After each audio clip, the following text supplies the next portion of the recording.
What's up, everybody? This is your host, St. James, and welcome to the Mr. Social and the Mind Reader Media podcast. I am so excited, everybody, because today I get to talk to one of the most enlightening, uplifting, and charismatic people that I know in literally all of America. I took a trip out to California. I said, you know what, Alyssa Rocco, can you please do a podcast with me? And I want you just to be able to open up and talk about whatever you would like. But I promise you, you're going to be learning a lot about today. You're going to be learning about an incredible life journey. You're going to be learning about people who deal with addiction. And maybe you may be enlightened enough to get your own miracle. So ladies and gentlemen, this is Alyssa Rocco. How you doing today? Oh my God. What an amazing intro. Thank you. I'm a practice pro, but before we start, yes, I'm going to have to ask you to do something for me. Okay. Can we close our eyes and can you pray us in? Yes. All right, I would love that. Let's do it.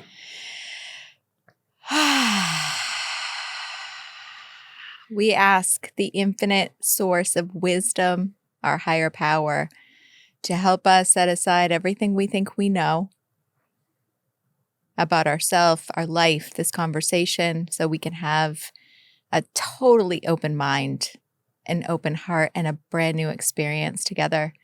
Please help us to see the truth and accept the truth. And a deep breath. Wow. It sounds like you've been doing this for a while, and you are really able to dial in and help a lot of people. So, Alyssa, you are a life coach, therapist.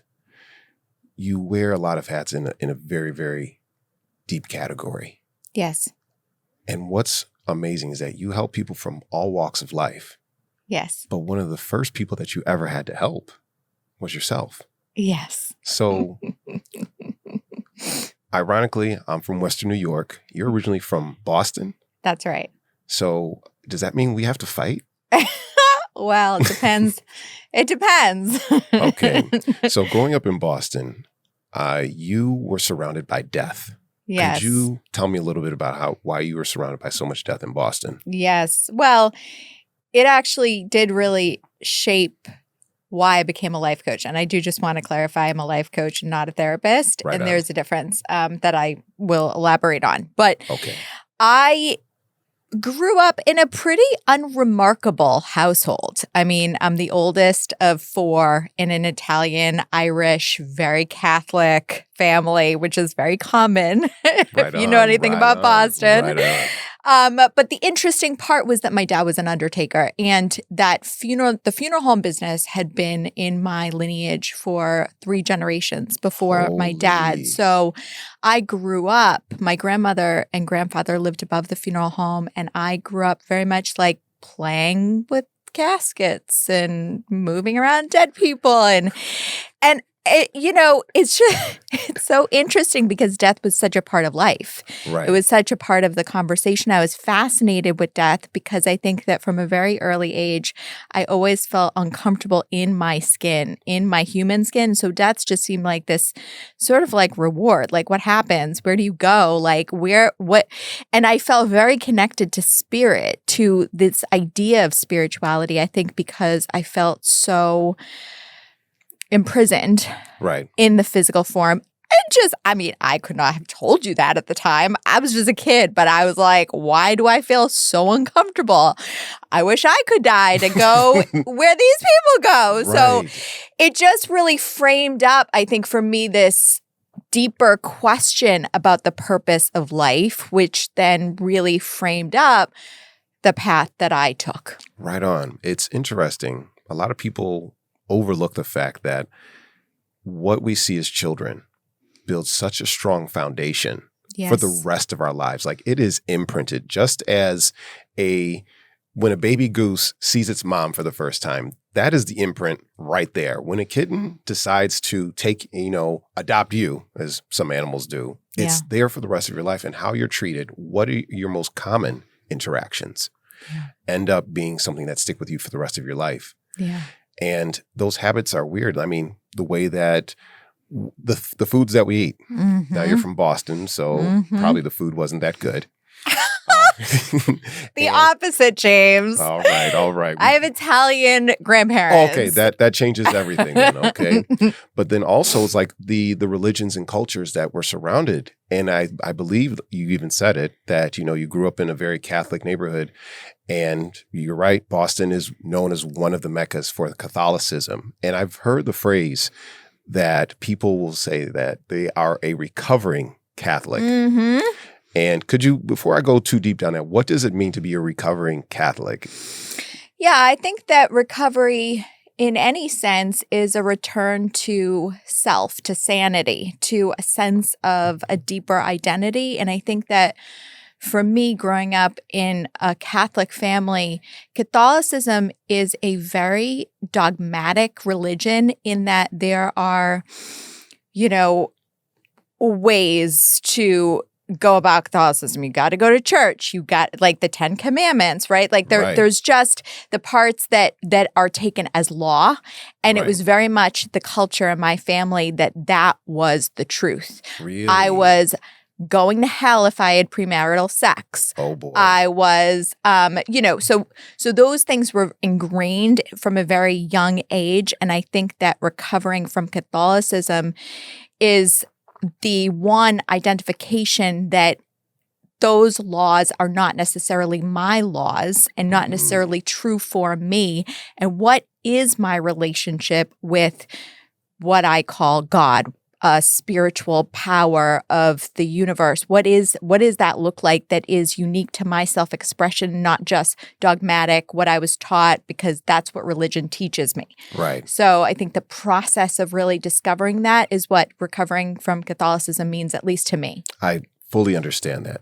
And I think a lot of people who are listening, watching, understand the same thing because, I went to a Catholic high school and I'm like, I don't get what you're talking about. And there's one thing that was explained to me literally by one of the priests is that Catholicism carries a lot of guilt.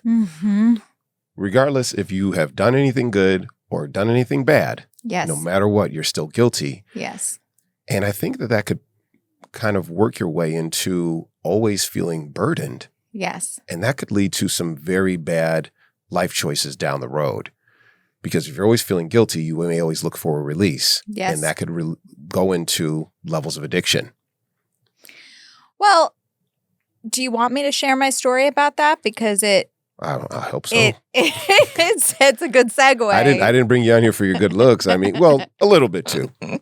All right. It definitely is a good segue because I think that for me, growing up in that environment, I always had a God of my understanding, right? But it was very much like I would go to church on Sunday and I would then be left to my own thoughts about my right and wrong behavior. And so I spent a lot of time when I was, in kindergarten and elementary school, just feeling like I was always wrong. And I remember just praying like at night, like, God, please forgive me. And I just had this very harsh, critical voice that would never let up about if I did something good or bad. And that really stayed with me all the way through until I was about 14 and I had my first drink. And I remember when I had my first drink of alcohol that the voice inside me that was constantly like on me disappeared. I didn't have that voice and I found that I could just relax in my own skin, which was something that I really, outside of dance, outside of when I was moving, I was very active in gymnastics and dance. And I found that when I was active in my body, I didn't pay attention to those voices. But outside of that, I was really plagued by that incessant voice of right and wrong. And so when I had my first drink, it was like this miracle solution where I could say what I was thinking. I was funny. I was relaxed. I was confident. And so for a long time, about till I was 33, that became a solution to the incessant voice in my mind. Interesting. So actually, I think I remember hearing something. It started with candy. It did start with candy. You're so right. You started with candy. That was my first addiction. It was absolutely my first addiction. And Tommy Rosen defines addiction in a way that I really like. He says that addiction is any behavior we can't stop despite the negative consequences. Holy moly. And so it really opens it up, right? Yes. So it's not just about substance. It can also be behaviors. It can also be sex, gambling. Like pretty much anything you take on that you cannot stop could be addictive. Right. So for me, candy was, and it was just like, it was a high. Love the high. And I would do anything for that. I would steal my siblings' candy. I would steal from my next door neighbor's candy jar and leave you even have like those little nasty like peppermints and the little the melted red strawberry candies, and they get all gooey and you're like, I don't care, it's still good, I want more. So I used to steal the entire jar of candy from my next door neighbor's house and then cartwheel home and like leave a trail. And I remember like still, up until I was about 40 years old, I was known as the candy girl by her house. But yeah, it was very much like that. It just gave my mind something to do. Right. Okay. Something to focus on. That's a big point. And then eventually, somehow, some way, you had your first drink. I'm going to show you my first drink. Tell me. So what happened is I was dealing with some stuff at home. Mm-hmm. I think I just got into maybe a small argument with my mom or something. When you're a kid, it's the biggest thing in the world, but that's how big your world is. And a lot of people lose that perspective as they get older. It's like, why is this kid worrying about stubbing their toe, or this toy got taken away, or they can't play video games, or they can't be on their phone? Well, guess what? You just took away their world. Well, go read a book. Why don't you go read a book and see how your world, is when you can't do all these other things and have it taken away by force? So it was a small little argument. I was like, that's it. I'm leaving and I'm going away. And I snuck behind a high school that had a huge gravel pit. I forgot why I was there. And one of my friends at the time, Chris, was there with me. And we just saw like 6 cans of unopened Coors Light. Oh my gosh. We thought we hit the jackpot. And for those of you listening, no slight. Actually, it's a huge slight. Coors Light is basically you take water, piss, and put some bubbles in that son bitch. We opened it up. We thought we were in one of these commercials. We're tasting rockies because remember, we're in a gravel pit, so there's literally mountains. Right. We thought we were in a commercial. So we opened it up and it sprayed everywhere because, who knows? And then we took our first drink. And I never spit anything out so fast in my life. I said, oh my gosh, people actually drink this stuff? Oh my God. It sticks with me to this day. Anytime I see somebody drinking Coors Light, I'm thinking to myself, what are you doing to your life? And how have you hit rock bottom to this point? So obviously now I'm never going to have Coors Light as a sponsor. Yeah. But that's okay, But that was my first story. But the thing that I want to draw that comparison to is that I had other addictions when I was young. Yeah. I had video game addictions. Aha. Okay. Really big. What was that like for you? Well, I'm going to tell you a really bad story. Okay, tell me. I'm going to tell her. It's only between you, me, and everybody listening. And all 70 of my subscribers. My girlfriend at the time came down from Toronto, and we were going to hang out for the weekend. Alyssa, I got so engrossed in this game that I was playing. I played it for a weekend straight while she was there, and she just sat there and said, I can't believe at the end of the weekend, she's like, I can't believe that I just watched you play this game and pretty much ignore me for the entire weekend. And to me, it didn't even resonate. I was happy that she was there. I had my food, and I said, oh my gosh, if something doesn't change, I'm going to lose my greater self. And I'm going to lose this person that I'm looking to spend the rest of my life with. So some of us can be addicted to stuff and we don't even realize it. I mean, Gabor Mate, one of my favorite authors about addiction, he wrote one of the first books I read, which was In the Realm of the Hungry Ghosts, about addiction. And he describes an addiction to classical music. What? And he, as a doctor, just describes these situations of what he would do, what he would sort of leave the room with his patients or whatever to go down the street to buy a classical music CD because he What? was so obsessed with classical music. And so Really? it's for me, the interesting part about addiction is that it's really can be anything that you'll sacrifice your life for. Right. You'll sacrifice a dream for. Jeez. If there's something to be addicted to your dreams, like your biggest goals. Right. But it's way scarier. Yeah. Way scarier. But I mean, yeah. I can imagine. Once you remove the negative addictions, that becomes more clear. Right. Do you know who Tom Brady is? I do. He's him, Michael Jordan. A lot of these high performers, Yes. they're addicted to success. Yes. And it cost Brady his marriage. Jordan had a gambling addiction. He was addicted to his success. And I mean, there's a huge, huge high that you get off of this. Yeah. It's interesting that some of these people that we see every single day have these vices that we never even see. And then it comes out. And obviously the higher that they are as our heroes, then unfortunately, the more that it kind of impacts us, because let's face it, we look up to them and some of us even want to emulate them. Yeah. We want to be like them. I mean, if there's anything that, suicide has taught us in terms of a lot of celebrities dying from suicide, right? Like Anthony Bourdain's, like people who apparently look on the surface like they have everything. Mm-hmm. It's that there is nobody that addiction does not cannot impact. Absolutely. Just like any other disease, right? No one is impervious. And also sometimes success, it is just elusive because it's so much more acceptable in our culture to be successful and to be addicted to success. So, but it still doesn't solve the internal pain that addiction is covering up. And Gabor Mate talks a lot about that. He says the question is not why addiction, the question is why the pain. Right. And so what happens is that whatever that thing is, it becomes an anesthetic and a way to avoid dealing with the internal pain that it's masking. And so you remove the success, you remove the booze, you remove the drug, and then what you're left with is your own soul. It's your own internal world that you have to now confront. Geez, that's very well said. So let's talk about what was the pain that you were looking to basically mask? What were you trying to conceal? Because, I mean, you said you had a pretty vanilla lifestyle, despite the fact that you played in caskets. Okay. And then you also went to work for a pharmaceutical industry. So on the surface, you had this amazing job. Yeah.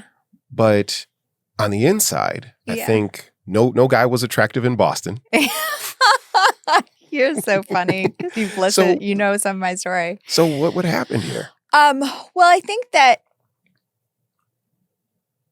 so I'll tell you where the pain led me, and then I'll sort of back up and just share a little bit about the pain. All right. When I got to the age of 28, I woke up one day and I realized that I had a successful job. I was about to, talking about marrying this man. I had money in the bank. I mean, on the surface, everything looked like it was working. Right. And I just felt totally numb and disconnected and almost like this just empty feeling. And I remember being on vacation with my family and his family and just asking everybody almost obsessively if they thought we were happy. And I remember being on the way home from that trip and writing in my journal. And for the first time, I was able to confront the fact that I don't think I'm happy. I could see the future of my life, and what I was doing at the time, which I wasn't even really being honest with myself about, was I was lying about a lot of my behaviors. I was, at that point, my anorexia was full blown. I was bulimic. Okay. I was undereating. I was overexercising. I was lying about the things that I loved this man. He was my best friend, but there were so many issues that I had that I was not being honest about. Okay. And I really wasn't happy at my job. It was something that I was doing because I was good at it, but it was not fulfilling this insatiable appetite I had to really help people and work with people. And I didn't know how to make that gap. I didn't know how to bridge that gap. And I had just gotten my master's in organizational psychology, actually. And so for me, that was also like this turning point of I see what's possible, and I see that I'm just so far away from that. Oh. And I think that trauma, which I'm going to use that word, I'm not a trauma expert. It's something that I'm just learning more about, because what I find is that trauma can happen, in big ways because there's something really horrible that happens in our life, but it can also happen on the small ways where we just deny ourselves the truth of an experience. And I think that for me, growing up in a family where I felt like I had to be the one that was the happy one. Everything is great with Alyssa. She's the oldest. She takes care of everyone. She takes care of, and that was not a role that was assigned to me. That was a role I took on. Right. And inside of that, I really suppressed a lot of how I felt and what my real experience was to be okay. Right. And that all sort of came to a head when I was 28 years old. Oh boy. Uh-oh. What happened? Well, that trip really solidified that I needed something. I didn't know what something was, but it was something different than what I was doing. Okay. And as we do, I started to look incessantly in the self-help field and books and read. And what I ended up finding was actually this fitness program called Intensati, which was created by a woman named Patricia Moreno, and it combined martial arts and dance with positive affirmations.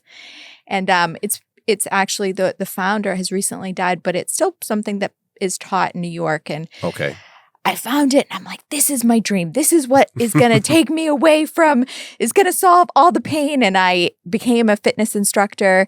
And it was during that training program that a life coach came and talked about what life coaching was. And until that point, I had no idea what life coaching was. Right. So I didn't know that there were actually people that helped you break free of the life you're currently living with tools and accountability and direction on how to tell the truth. And so they had this process where I had to write down what my ideal life looked like in all the different areas, like relationship to self and love and money.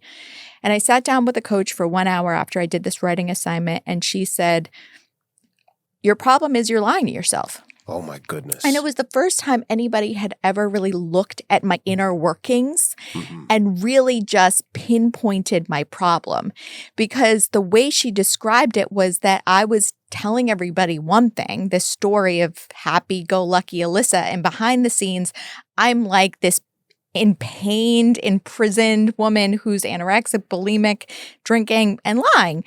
And so it made sense that I was numb. It made sense.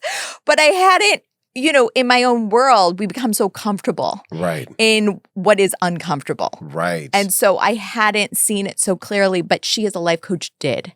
And that was another this is it. This is going to fix my problem. I'm going to become a life coach.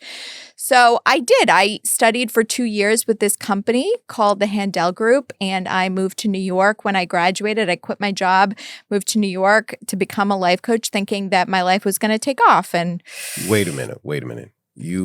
There's a few things that you have there. One,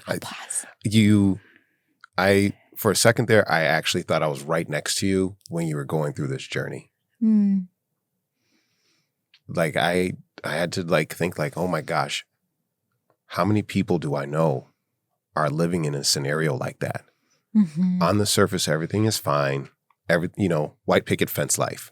Yeah. And they are forced to be these paradigms of the family, one of the pillars of the family even. Yeah. Because every family's got a family fuck up. We all got that drunk uncle in our family. And then we all have the person who's, why aren't you more like Alyssa? She got her master's degree. She's got this going on. Right. Everything is fucking perfect. Right. Psych. It's not always. Right. And sometimes even that pressure. So before we go to this move to New York, let's go back to that story. Yeah. And I want you to talk to 28-year-old, was it? 28-year-old Alyssa. And what is the advice that you're telling her if she never meets this life coach? What is the advice that you're going to tell her?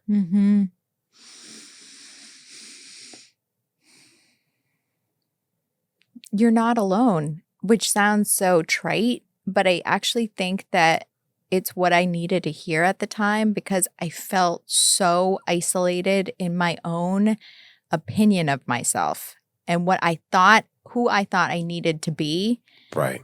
for everybody else. And it was impossible at that time for me to see beyond that. Like nobody was asking for that. Oh, geez. But it was something that but because I wasn't sharing about what was actually going on for me, my honest experiences,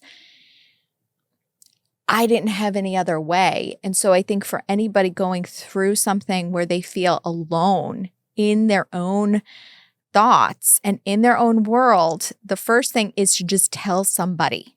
Absolutely. Anybody, a friend, and obviously you want to find somebody that is not going to judge you, that you feel safe with. But I think that if I had the visibility to understand that I could have pulled a friend aside and said, look, I need to have just an honest conversation with you where you just listen to me, and was willing to just kind of blurt out what was going on. That's actually what happened in the first sort of life coaching retreat that I went on. I actually started to, for the first time in a group of strangers, be honest about my bulimia. Okay. And after that, I made a promise that I would not engage in those behaviors again. And if I did, I would tell everybody. And I remember I did that one other time, and I sat down my family and I told them. And it was the first time that they sort of saw me for who I was, for not like this idea, which the thing is that I realize in retrospect, I was not that good of a liar. I mean, I wasn't like I had everybody fooled, because I didn't. Like, it comes out in ways that are unmanageable in my life. Right. But they didn't fully understand what was going on. So no one could take care of me, help me, love me. And so when I talked to them about it, there was just such an overwhelming sense of love that I felt that it really started to open up this new world of, oh, I don't have to have everything together. I don't have to keep it all inside. And that was transformative for me. Incredible. I mean, it's interesting how we can't become our strongest until we become our most vulnerable. It's so much easier, and there's so much it's so hyped now to be vulnerable. And I think that it's really important to understand that vulnerability is something that you don't just blurt out your life to everybody, right? It's something that you really find someone that you can be safe with. Right. And ask for them to just hear you and listen to you. So yeah, that was and my for experience. Guys, yes, hearing Good. and listening are two different things, because as soon as I hear it, all right, this is what you're going to do. This is how you're going to do it. Checklist, checklist, checklist, checklist. And sometimes it's like, listen, you son of a gun. I just need to get this off my chest and have a hug at the end. Yeah. That's it. Listen now, and not fix. Listen, I am so guilty of that. That's okay. I'm aware of it. Let's go to New York City now. Okay. You're dancing, I believe, still? Still dancing. Okay. And dancing, where are you dancing at? Any notable places or anything like that? Or So actually, I stopped dancing. It's interesting. I actually stopped dancing during this time. Mm-hmm.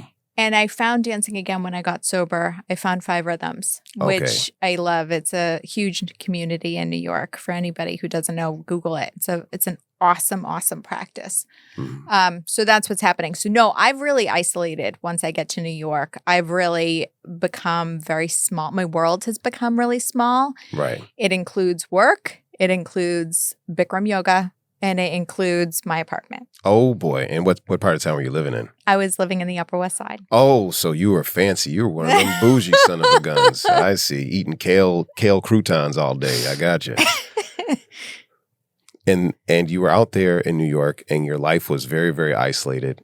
And how long were you out there for? So I was in New York for a total of 8 years. But what happened was I moved to Manhattan, Upper West Side, to become a life coach. And I started coaching people, and I had a number of different jobs inside of the company. And after about 3 years, Okay. Of really, at that point, coaching had helped me really start to tell the truth about the role of food in my life. And I'd stopped the bulimia and I had developed some healthier practices with food, but I was really unwilling to be honest about alcohol. Oh. And the way that I drank was very much extreme binge or nothing at all. Wait a minute. Wait. So you would be completely dry as a rock in the middle of the desert, and from Monday to Friday. Yes. But Sábado and Domingo, Saturday and Sunday, Yes. you turned into another person. Like you had an alternate identity almost. It's true. And also I'll say that there were also months that I took off, 9 months. I would go for breaks from booze, which became very confusing when I got sober because I really convinced myself I didn't have a problem because I could take off times when.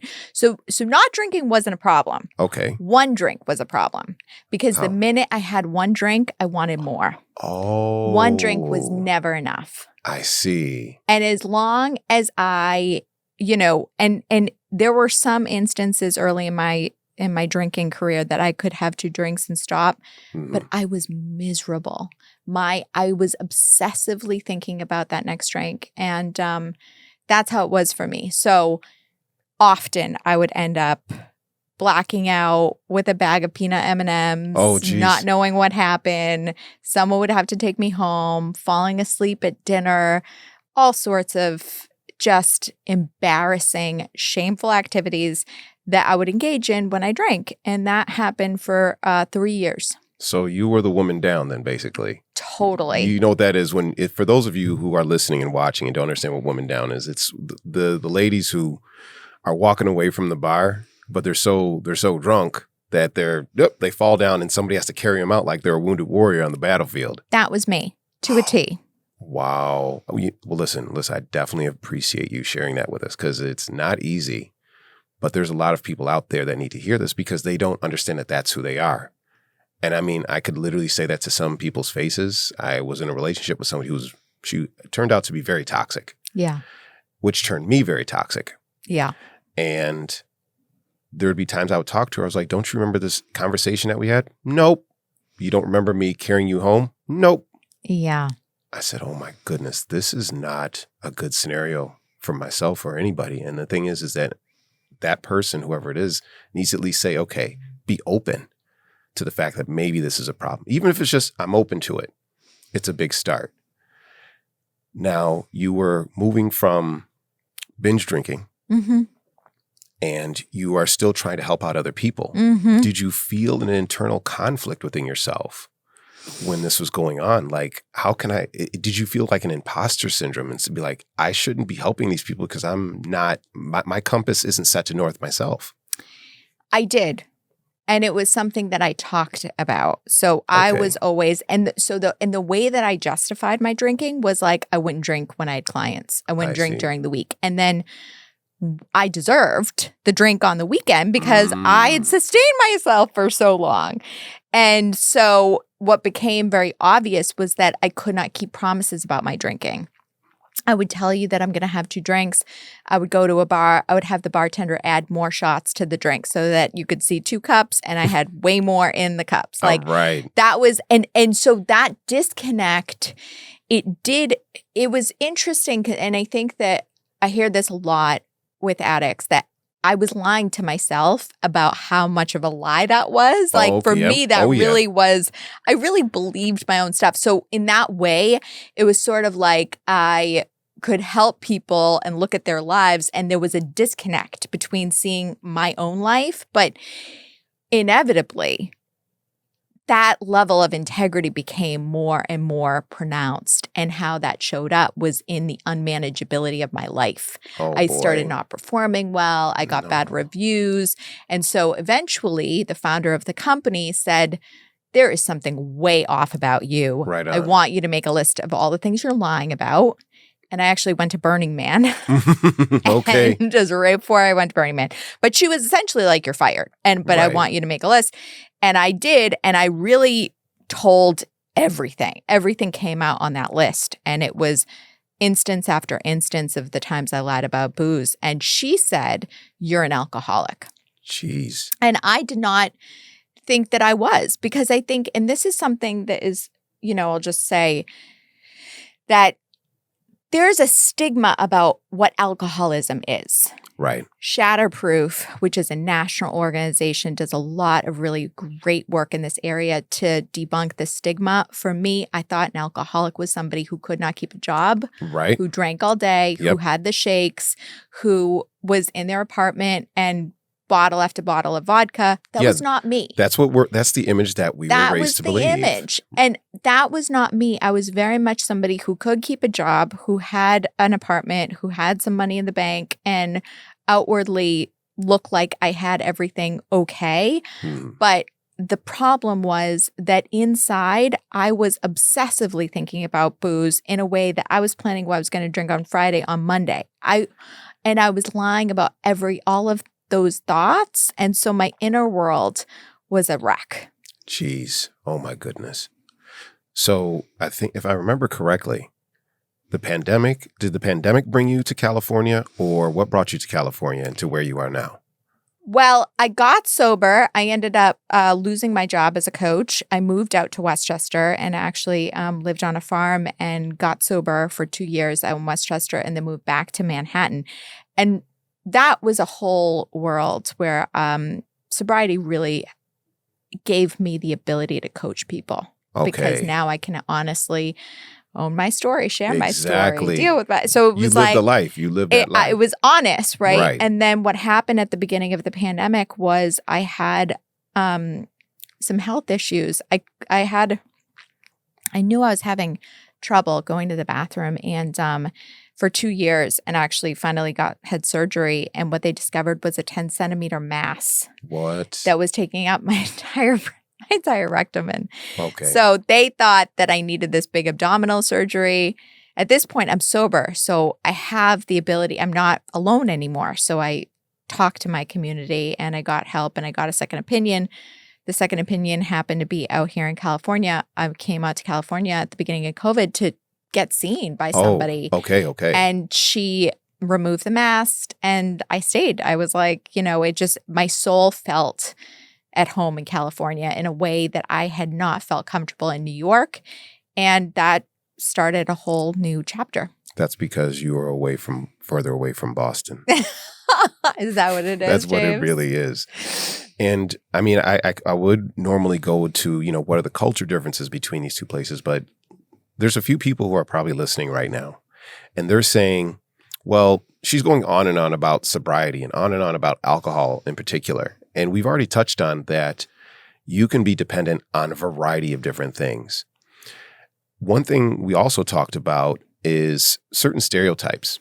We talked about like the stereotype of a person who is an alcoholic and being transparent. Men don't want to talk about shit. Put some dirt on it, walk that sumbitch off. You're going to be A-okay, right? You tough, right? Yeah. We're raised from that from a very, very early age. Yes. Do you find that it's a little bit more difficult to get men to open up? And how can men still feel confident in their masculinity, but still be expressive enough to be able to grow to be even tougher men? Because if I say it that way, then they'll probably listen. So there really is work. Like I know David Data does some work around divine masculinity. Like actually like the idea that sharing and vulnerability, to use your word, is powerful, is masculine. Right on. So there is that reframing of what masculinity is that I think men have to be in a certain level of pain to start to look for. I think that with clients,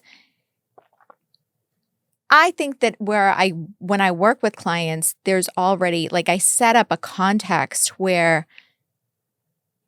there's safety in being able to share. Nice. I'm not gonna, you know what I mean? Like it's just human to human. Right on. Like every human being wants to be seen. Absolutely. And that is the most basic fundamental need inside of all of us. So if you just strip away all of the cultural beliefs that have been created over the years down to the basic just human need to be seen, Absolutely. that's where you can just have someone it's like human to human, right? We're just like two people having a coffee, shooting the shit. That's all this is about. You're not going to get and I'm very clear. Usually when I first work with somebody, I'm not going to go right into coaching them or my first job is to really connect with someone and get them and get what their story is. Right. So I think that that's the other thing is that oftentimes people don't want to share because they don't want to be judged. Mm-hmm. And so if you strip away the judgment and just open somebody up to I'm not going to fix anything. I'm not going to take away anything. I'm not going to judge anything. We're just going to be people. Right on. So I have a friend. I don't know who this friend is, but I have this friend. Okay. This is a real story. This is not hypothetical. It's a hybrid. Okay. Okay. I have this friend. Uh-huh. And he has a huge business.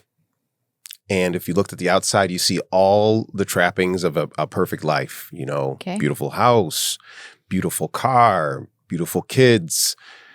But I could tell that he's still dealing with a lot of pain. His therapy is maybe he has drugs. Maybe he has an obsession with animals. Maybe petting them and all that other stuff. But it's not going treated, but it seeps out everywhere else. Mm-hmm. How can the people that listen to this, how can they be that good friend for that person? At least help them turn that dial, just even from 5 to 6 in terms of helping them out to be able to relate to more people and help themselves. Yeah. I think that it's important to just really make someone feel safe. And the way you make someone feel safe is just what's going on? As your friend, I love you and I know who you are and I have been with you for X amount of time. And I also notice that in the last couple of times we've hung out, there might be something off. Am I off? Am I seeing something that's not there? What's going on for you? You can, I'm just a safe space for you. I can say that straight out. Yeah, so you could say that. If I go to another, hey man, I'm a safe space, right? You I'm a safe. Yeah, this is a safe space. Now give me a hug. It may come off a little weird, but we could rephrase it. We obviously you would use and that's the thing. You would use your authentic expression. Absolutely. To convey I see you. Right. I'm here for you. Right. If there's something that you need to share, True. I'm willing to listen. True. And not fix anything. Just listen. True. That's a huge point right there. So I'm glad that we were able to get that out because a lot of people, they carry a lot of pain and they don't even realize it. Mm-hmm. Maybe you can help me out with this. I've heard that you can carry pain genetically. Mm-hmm. I heard that you can carry pain socially, and then you can also develop your own pain. Can you talk about how those 3 things work? Yeah, so there is definitely a body of work, a study called in epigenetics. And epigenetics is the science of emotional DNA. So that means that if your lineage, there was trauma, which all of our lineages have, slavery is a massive trauma in this country. Yes. There are repercussions of that genetically and emotionally down the generational line. Right. So there is the pain that we carry. And then, there's a lot of work around past life regression. If you believe in that, you also would be carrying the pain of past lives. Interesting. So that is something that you inherit. Did they do a study about this or anything? There has been a lot of studies. I can't think of the book now. There's one, I wish I could, but there was one major book that was written that they interviewed about 1,300 people that had near-death experiences. What? And so they talked about, they talked about that. They talked about, and there's a whole line of work around past life regression that you can go into. In terms of pain, there's the pain that we inherit because of the trauma that came before us. Right. Then there's the pain of our own suppressed soul. Oh, boy. I talked about how at 28, I realized that there were a lot of things I wasn't being honest about. Anytime we're not honest, we're experiencing something and we suppress it, we hide it, that creates a tension, discomfort in the body, dis-ease, right? In the body. So it manifests itself and holds itself in the body. So there's that type of pain.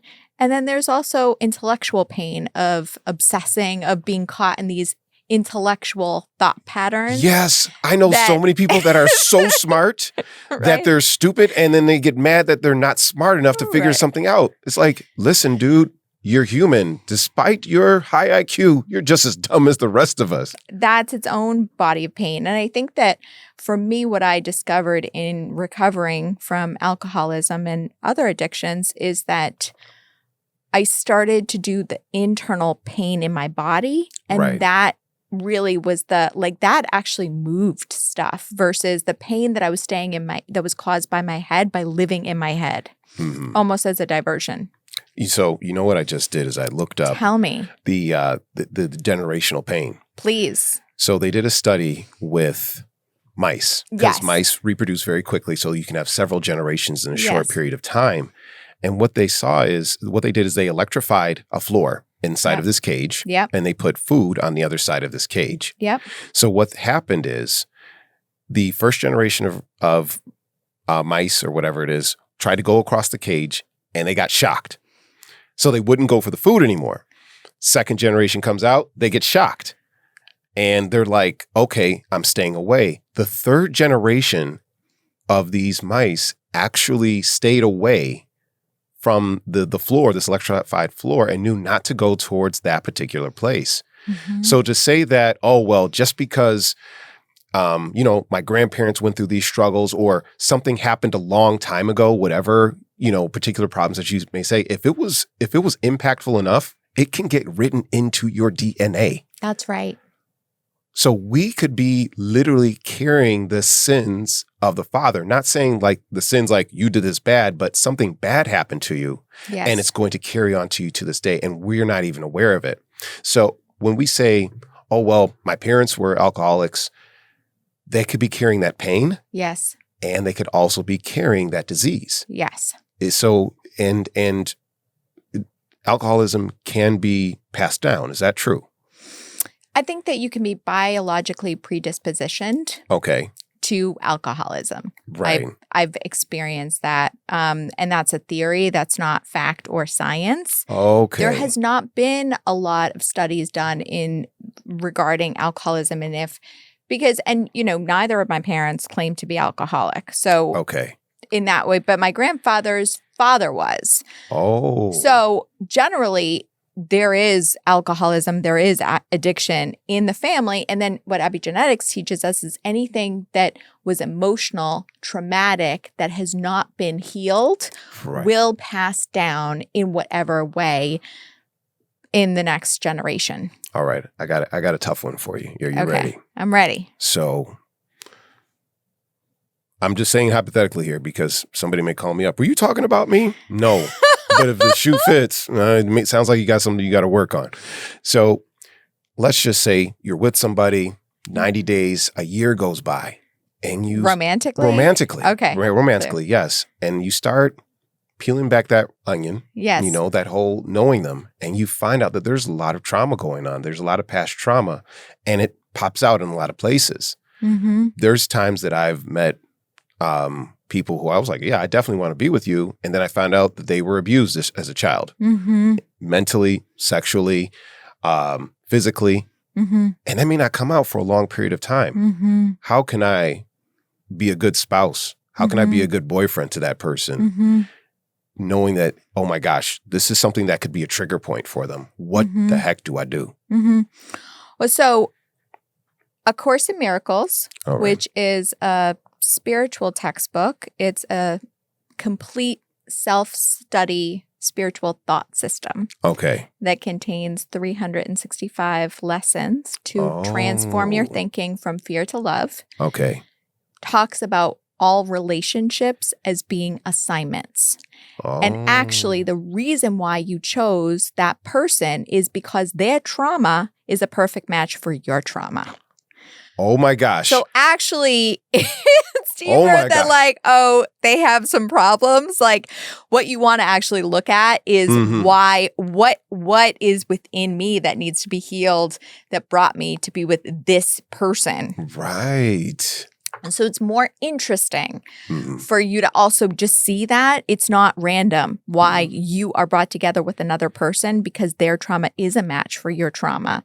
Because on some level, all of us are traumatized. Okay. Like I think that's sort of like what's coming up is that we all have pain, that we're here to evolve in this lifetime. Okay. So that's the first thing to just see. And then first of all, there is no... Many relationships need support, whether that's therapy, whether that's coaching, whether that's Chapter 9, which is couples in recovery, which is a 12-study-based support system. You are not alone in healing your trauma or somebody else's trauma. And I really think that that's the first thing to just see that, like, there are ways to be supported through this. The other thing is that if there's something like an addiction that's coming up for you with your partner, the first thing is to just have an honest conversation about it. Very good. It's not going away. If you've experienced, if it's something, and it's not from the place of you did this, blame and attack, because that is what the ego, which is the idea that we are separate from our source, from an internal loving presence that is with us. The ego is this idea that we are separate.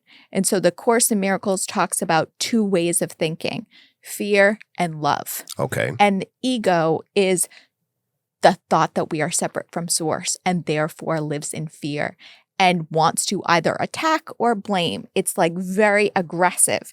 It's like a, Marianne talks about it like a scavenger dog, like always looking for what's wrong with the other person. Really? And it can attack itself as well. Like totally. It goes right between what's wrong with them, what's wrong with me, what's wrong with them, what's wrong with me, what's wrong with them, what's wrong with me. So the antidote to that is actually forgiveness. What is forgiveness? Forgiveness is the idea that, yes, on the human form, everybody has trauma. Most people are either reacting with love or reacting with a call for love, want to be loved because they're operating from a place that is sick, which we do when we are operating from our own trauma. So the idea is to separate yourself. You can either see the other person on the level of a mistake, on the level of their trauma, or see them from a higher level context. And that's the reason why we pray in. We actually ask our higher power to lift our thoughts, to actually see somebody beyond just their human trauma to the essence of who they are. Okay. And so when you come to somebody, being willing to see them beyond the mistake to this person is doing the best that they can and clearly there's something else going on here, and you come to understand versus blame and attack, it's a much healthier conversation to have with somebody because it provides a space where you can actually get underneath what the person is reacting to.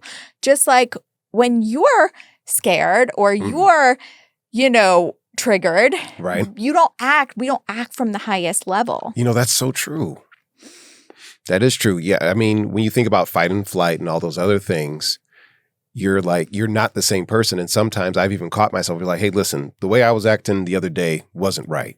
Right. And how many times have all of us been in a scenario like this? Now, some of us admit to it. Others are like, that never happened. Right. They'll tell you that to your face. And it's like, dude, that definitely was you. You definitely were acting like a fool. You were definitely you were looking to attack everybody. Right. This ego, I think a lot of people don't understand how much it affects our day-to-day lives. Now, is ego is this part of our makeup? Like, are we going to get all Freudian here? Or is ego and also, I know I'm trying to hammer down a lot of nails here. But also with ego, I mean, how can I get it under control and how can it be useful? Yeah. Well, I'm not a therapist. So Okay. how I deal with ego is very much in the context of a dream. We have two ways of thinking, fear and love. So what I do with somebody is I really help them to express what their heart most deeply desires, what their dream is in any situation. How do I show up with love when my mother, and I love my mother very much, my mother has a personality that my personality does not always connect with, right? Oh, boy. She's like, she's controlling. I'm controlling in a different way. Our two personalities come together and can create chaos. Oh, boy. So first I have to go to my dream of how I want to be in this relationship. And that can be how I want to be in my relationship with work, how I want to be in my relationship with you. I thought about you. I prayed about this conversation, right? Okay. So we define in advance how we want to be. And then it's easier to really see the ego at work. And I think that if you're not somebody who meditates, this can be really difficult because what happens is that we are inside of our own minds all the Right. time. Absolutely. So what the practice of meditation does is it actually separates me, my higher self, from all of the noise of my mind.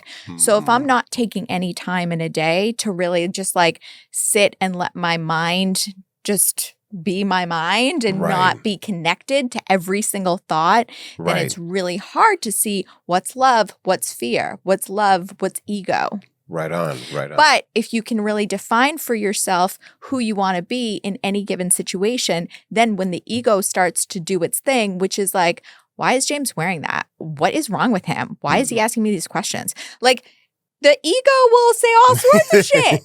And I'm like, oh, that's ego. Like that actually is not my intention. That's not why I'm here. And I don't have to listen to it. I don't have to ask why it's here. I can expect it. And that's the other thing is that you have to understand that everybody has ego. Everybody has two ways of thinking, fear and love. And so when we can separate ourselves from our thoughts and not be so connected to Right. studying and investigating every single thought, Right. it gives us the ability, just like an accountant, to look at our store goods and go, this stuff is good. We want to keep it. This stuff is bad. We want to throw it out. Nice. That's such a big thing. I realize I like taking flights. And here's why. I'm separated Like from my flights, phone. like airplanes? In the airplane. Okay. Not beer flights. But I flights had on to, airplanes. clarify. Because I'm disconnected from my phone. And I'm right in that space that I'm just below being fully conscious, but above being asleep.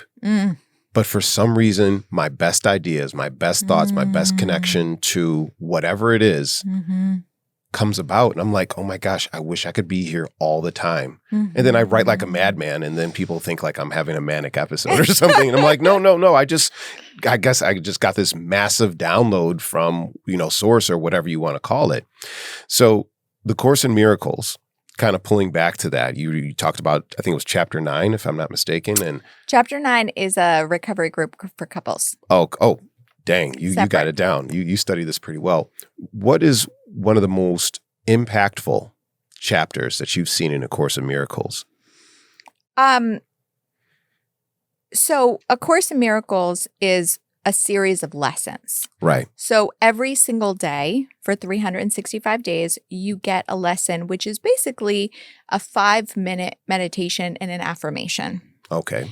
And so one of my favorite ones is, I am as God created me. Now, God, obviously, as a recovering Catholic, can be triggering for some people because of the cultural definition of God. As a recovering Catholic, I have reclaimed the meaning of God in my life. And so God is not a righteous, judgmental being in the clouds. It Right. really is this omnipresent, loving, unconditional force inside of me. New Testament God, not Old Testament God. Right? Thank you. So I am as God created, I am as love created me is another way to say that. And it's an affirmation that I can like come back to all throughout the day. And when my ego wants to go and tell me what I'm doing wrong, criticize the other person, start to future trip, what Okay. hasn't happened yet. Oh my gosh. I can come back to I am as God created me. It's a very grounding affirmation. There's also another lesson that says only what I am not giving can be lacking in any situation. Okay. And I come to that a lot when I'm in conflict I hear you. with somebody else and I really want to blame them because I really think that it's their fault. And when we get into conflict, I think it's human to see what the other person is doing that is impacting us. But only what I'm not giving can be lacking in any situation brings me back to what's my part? I see. What am I giving? And generally am willing to look. There's something that I'm giving that is not honest. It's either judgment, I'm withholding, I'm being stingy with my heart, I'm being so there's all sorts of things that I'm contributing to a dynamic that is not healthy. Okay. Can you relate to that, James? You know I can relate to every single point because as many people as I've talked to and been friends with, I'm Mr. Social over here. There's so many times where I'm just like, something is off with this relationship. Something is off. I want to point the finger at them. Yeah. But I have to say, okay, wait a minute. Is there something I'm being inconsistent with as well? That's right. Is there something that I'm not communicating? And there's probably quite a few ex-girlfriends who are like hitting the dislike button. Be like, that's right. That was him. He never wanted to talk about anything. Hey, listen, sorry. I'm sorry. It is what it is. Forgive me. If you can't forgive me, I understand. It's cool. So I really want to thank you, Alyssa. I really want to thank all this wisdom that you shared. I told everybody, like, you have a lot of light. You have a lot of good that you want to give to society. And I think that you being matched up where you are and doing all these great things, you have a lot to be able to pass on to others. Where are some of the best ways that people could reach you?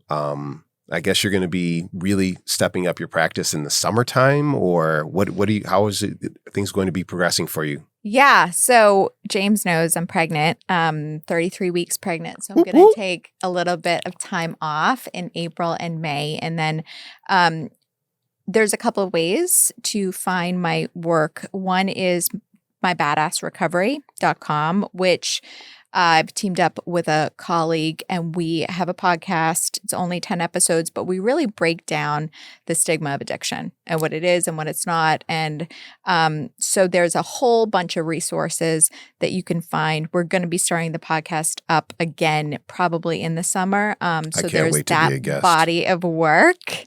James is very excited.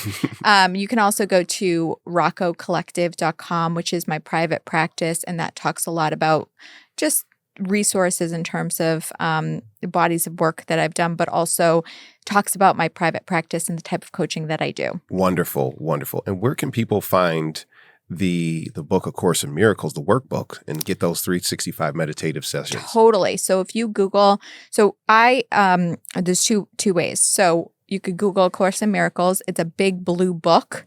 It is 3 volumes. So there's a literature piece. There's also then the lessons, which we talked about mostly today. And then there's a guide for teachers, which is something for people who want to go and teach A Course in Miracles. That's awesome. Probably the most famous teacher of A Course in Miracles is a woman named Marianne Williamson. Okay. Who wrote the book A Return to Love, which became the Cliff Notes version of A Course in Miracles. She's my teacher. I studied with her for the last year. So you can go, she actually has daily meditations that you can download from her website, mariannewilliamson.com.